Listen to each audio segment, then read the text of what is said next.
It has been 4 years since the Thunderbolts paid a visit to Houston. Clear Lake was the site of the first race of the 1989 season.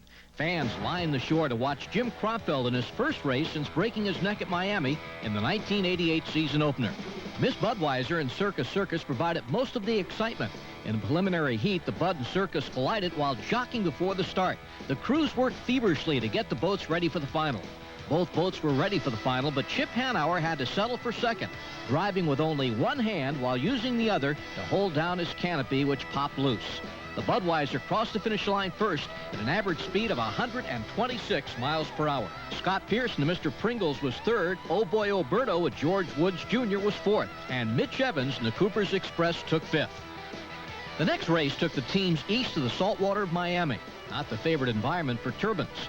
Circus and Bud once again set the pace, but Jim Cropfield pushed too hard and hooked in turn 2 of lap 3 and was washed down by the rooster tail of Circus Circus. Chip Hanauer then found out he had jumped the gun and was penalized a lap, putting Scott Pearson, the Mr. Pringles, out front. Mr. Pringles crossed the line first with an average speed of 111 miles per hour. George Woods Jr. followed for second place, and the Miss Budweiser managed to get her turbine spinning again to finish third, with Chip Hanauer and the Circus Circus taking fourth. The Winston Eagle once again succumbed to engine problems and didn't make the final. Chip Hanauer cruised to an easy win in the restart of Detroit's Budweiser Thunder in the Sun on June 11th. The elimination process started early in the day when Scott Pierce flipped the Mr. Pringles in Heat 1B. Scott banged up his knee and chipped a bone in his ankle while blowing over.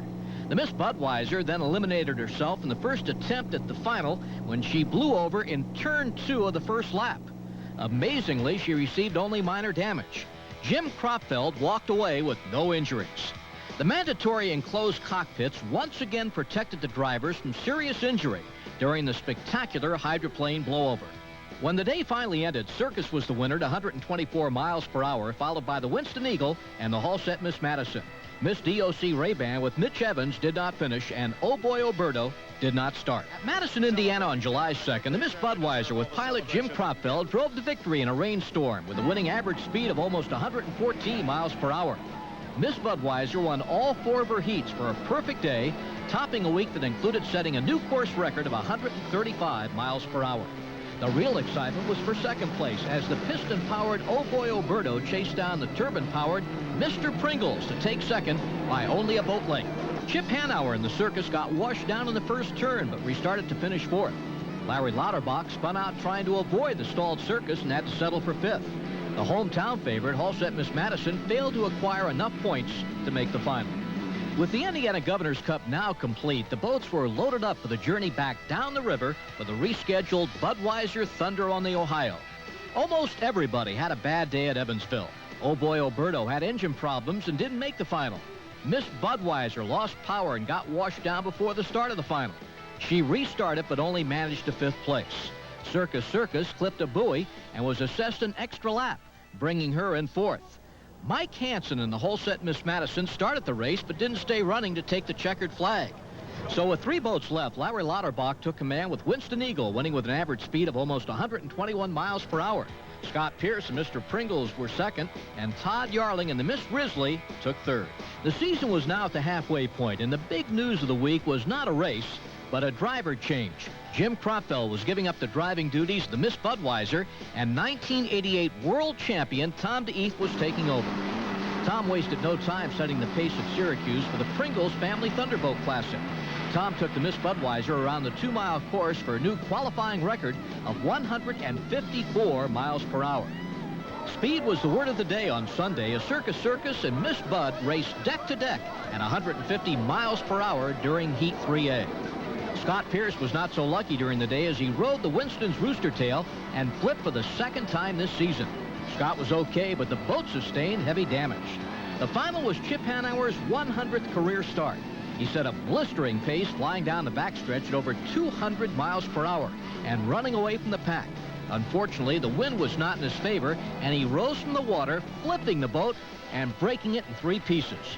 Chip was okay, but the boat was just about ruined. The restart had Larry Lauterbach appearing to take the lead from Tom DeEath, but the officials called the lane infraction on the Winston, giving Budweiser the lead. Bud won for the 3rd time this year. Cooper's Express second, Holset Miss Madison third, followed by the Winston Eagle and Paddock Pools in fifth place. And the Oh Boy Oberto did not finish. The racers now had a couple of weeks for the cross-country trek to the western leg of the circuit. Qualifying for the Budweiser Columbia Cup in the Tri-City saw record speeds again. Miss Budweiser set a 2-mile record for the Columbia River course of over 155 miles per hour. Chip Hanauer in the Circus broke 2 rudders in 3 days and had to withdraw from the race. Sunday morning saw 30-mile-per-hour winds, which threatened to delay the race. By noon, the winds had calmed a bit, so officials decided to go ahead with racing. Scott Pierce probably wishes they hadn't.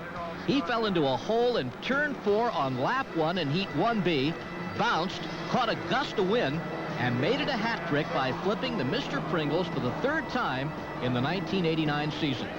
The start of the final heat was stopped when the Winston Eagle went dead on the front stretch before the gun went off. Miss Budweiser appeared to be running away on the restart, building a half-lap lead. But Mitch Evans in Cooper's Express and Mike Hansen in the Holset Miss Madison had other ideas. They chased the Budweiser into turn 1 on lap 4. Miss Madison took lane 1. Cooper's took lane 3, leaving lane 2 for the Bud. Tom DeEast suddenly realized he had some competition, accelerated, and turned left, washing down the Miss Mazda. Officials called a 1-lap penalty on the Bud. Mitch Evans in Cooper's Express clinched his first ever victory.